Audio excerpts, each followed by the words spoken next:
Our relationships become like insurance companies. Seriously. I want maximum benefit from you while giving you minimum responsibility. While giving, at least from my perspective, I don't want to give you much. I want to benefit from you. The minute that the scale tips the other way, I'm going to try to distance myself from that relationship. And subhanAllah, think about this in regards to parents. You know, I say this all the time. Especially brothers and sisters who are just raising kids, who are just, new to this whole parenting thing. I'm new to the parenting thing too, by the way. So I ask Allah subhanahu wa ta'ala not to test me with my words. But it's very important for us to understand. The best way to have children that will love and respect you when you get older, and that will treat you well, and that will be grateful to you, is to make them grateful to Allah subhanahu wa ta'ala. When you raise your children upon Deen, what else is going to make them treat you well whenever you get older?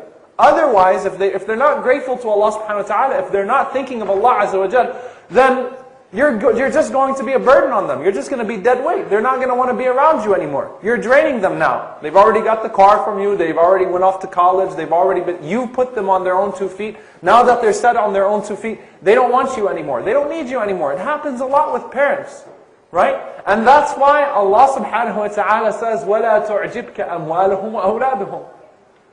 Don't be amused, don't be fascinated by their wealth and by their children. Why? يُرِيدُ اللَّهُ أَن يُعَذِّبَهُمْ بِهَا. Allah subhanahu wa ta'ala desires to punish them with that. Think about this.